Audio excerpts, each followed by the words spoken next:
When I wake up in the morning, I don't think, am I motivated to go do what I'm supposed to do? No, I don't think about it for 1 millisecond. When the alarm clock goes off, I have no thought about whether this is easy, whether this is hard, whether I want to do it, whether I don't want to do it. None of that matters. It's an emotionless, thoughtless discipline. When the alarm clock goes off, you get up, you get out of bed, and you go do what you're supposed to do.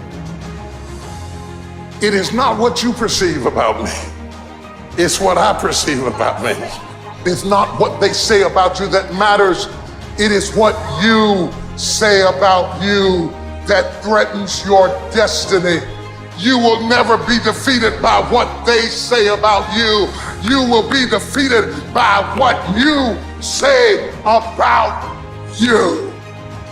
Your hardships, your challenges, your situation will either be the reason you don't make it, or it will be the story you tell when you do make it, and you get to make that choice. If you want to know something about yourself, sit on your bed one night and say, what's one thing I'm doing wrong that I could fix, that I would fix? You meditate on that, you'll get an answer. And it won't be one you want, but it'll be the necessary one. If you want to begin to move, you got to clear your mind of all the unnecessary luggage and baggage that's weighing us down.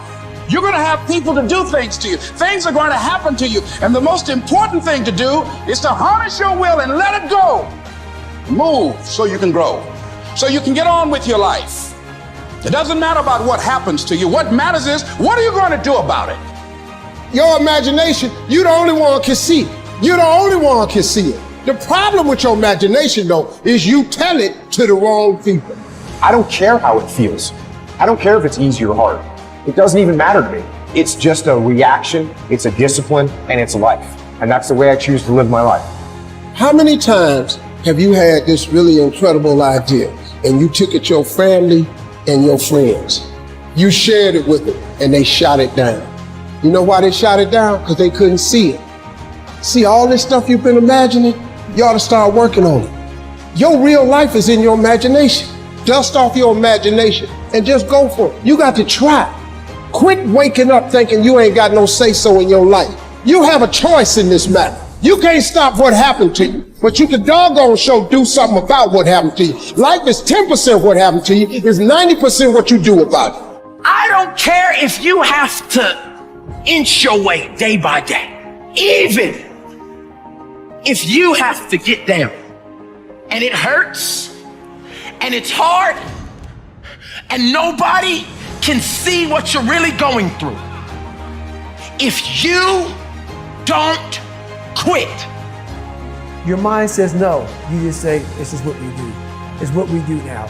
Because to get to where you want to go, the amount of pain involved, the amount of mental pain of how many times you're going to have to do something that you don't want to do to get to where you want to go.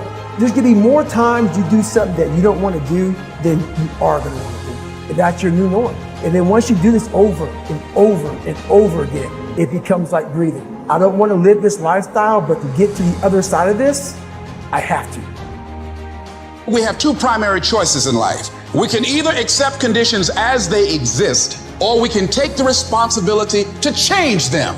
See, a lot of people want to exempt themselves from taking responsibility. All they want to do is talk about the problem. Every time you see them, they'll tell you their story over and over and over and over again. No.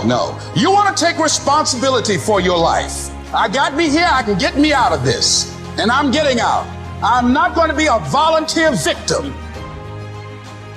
You see people who do big things and you automatically say, that guy's so lucky, she's so lucky. You don't know that. You're assuming that. Going to work every day for 20 years and grinding your ass off and then becoming a multimillionaire, that's not luck. That's action and reaction. Quit using the word luck, quit believing in luck, and start believing in work. Start believing in results that come from your actions. When that alarm clock goes off, there's at least 50% of the time where that soft little pillow is just caressing your head and you want to stay there. And it takes discipline to go, nope, I'm going to get up out of this bed and I'm going to do what I'm supposed to do. Everyone in the world has a list of things they think they should do.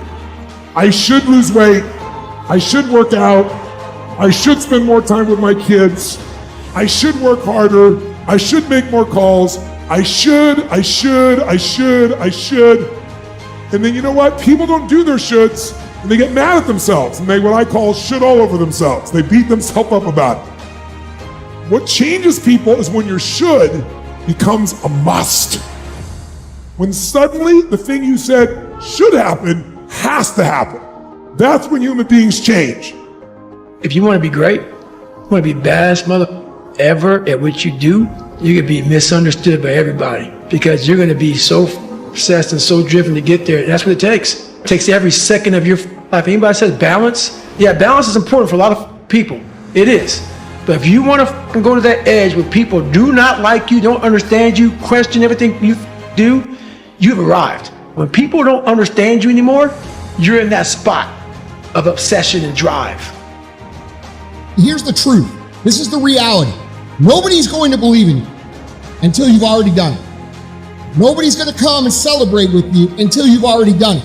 The work is going to come before the belief, which means you're going to have to work for a long time by yourself with no applause, with no awards, with nobody telling you good job. And then once you start to build something and people start to see the momentum and they start to see the result and you start doing some things, then you're going to get a little belief.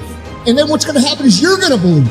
And then what's going to happen? You're going to go do a little bit more work and a little bit more work. The results are going to come more. More people are going to believe. Nobody fucking believes in you because you haven't done anything yet. That's the reality. When you quit, your mind says, we're done. So it doesn't expand. There's no expansion when you quit. I'm drowning, I'm miserable, I'm suffering, I'm broken, but I'm not going anywhere. What happens to your mind, it says, he's not leaving. So we got to expand. We got to grow. We got to figure this thing out.